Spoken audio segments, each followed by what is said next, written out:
शरद पवारांनी आज धुळ्यातील एका जाहीर सभेत पंतप्रधान नरेंद्र मोदी यांच्यावरती जोरदार टीका केलेली आहे।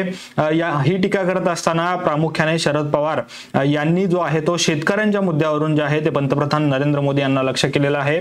आज शरद पवार धुळ्यातील सटाणा येथे महाविकास आघाडीच्या उमेदवार शोभा वच्छाव यांच्या प्रचारासाठी जे आहे ते धुळ्यात दाखल झाले होते आणि यावेळी जी जाहीर सभा घेतली शरद पवारांनी, या सभेत बोलत असताना शरद पवारांनी जे विद्यमान सरकार आहे किंवा जे मोदी सरकार आहे त्यांच्यावरती बोलताना टीका केलेली आहे। शरद पवारांनी हे सांगत असताना असं देखील सांगितलं की जेव्हा मी केंद्रात कृषी मंत्री होतो तेव्हा ज्यावेळेस कांद्याला भाव नसायचा किंवा कांद्याच्या किमती या कमी भावाने घेतल्या जायचा विकत, त्यावेळेस मात्र जे आता सत्तेत असणारे विरोधक त्यावेळेस जे होते ते माझ्यावरती टीका करायचे, परंतु आता तेच विरोधक जे आहेत ते गेले 10 वर्ष जे आहेत ते केंद्रामध्ये सत्तेत आहेत। मोदींनी 2014 ला निवडून आल्यावरती शेतकऱ्यांचं उत्पन्न जे आहे ते दुप्पट करू, तसेच कांद्याला किंवा इतर शेतीमालाला भाव देऊ असं सांगितलं होतं, परंतु शेतीमालाला जो आहे तो भाव मिळत नाहीये। त्याचप्रमाणे जे शेतीसाठी लागणारे खतं असतील किंवा अवजारे असतील त्यांच्या किमती सुद्धा ज्या आहेत त्या मोदी सरकारच्या कार्यकाळात वाढलेल्या आहेत। त्यामुळे जो तुमच्या मेहनतीला किंमत देत नाही त्यांना सत्तेत राहण्याचा अधिकार नाही, असं थेट आव्हान जे आहे ते शरद पवार यांनी धुळ्यातील जनतेला आज केलं आणि हे आव्हान करत असताना त्यांनी पंतप्रधान नरेंद्र मोदी यांच्यावरती जोरदार असा हल्लाबोल केलेला आहे। तर धुळ्यातल्या या सभेत नक्की शरद पवार काय म्हणालेत आपण पाहूयात। थायलंड सारख्या देशामध्ये गेला तर त्या ठिकाणी प्रचंड प्रमाणावर तांदळाची आवक होती, ती कुठे नव्हते हे बघितलं तर ते महाराष्ट्रातलं आणि भारतातलं होते आणि त्याचं कारण इथल्या शेतकऱ्यांनी घाम गाळलेला आहे आणि तीच गोष्ट तव्याची, तीच गोष्ट साखरेची प्रत्येक गोष्टीच्या संबंधित आहे। आणि म्हणून आम्ही फुकट धान्य देतो याच्या गप्पा मारू नका।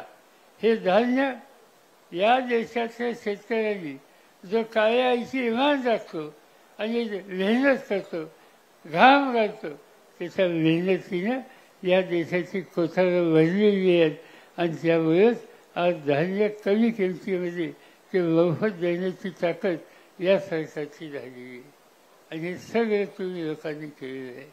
आणि म्हणून तुम्हा लोकांची किंमत ही महत्त्वाचा भाग त्यांनी सांभाळला पाहिजे। आज काय चित्र दिसते, मोदी साहेब येतात विरोधकांच्यावर टीका देतात, त्यांनी टीका केली आम्हा लोकांच्यावर, आमच्या अंगाला काही भोकं पडत नाही, तुम्ही खुशाल टीका करा, आम्हाला त्याची चिंता नाही, पण आमची चिंता ही आहे की शेतकऱ्याचे जीवन समृद्ध कसं होईल या संबंधीचा तुमचा कार्यक्रम काय आहे तो फायद्याला या ठिकाणी सांगा। ते सांगत नाही, ते शेतकऱ्यासाठी काही करत नाही।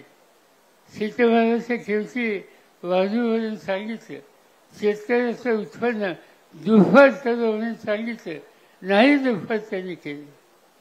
खता औषधाच्या किमती कमी करून सांगितलं, नाही त्या कमी केल्या।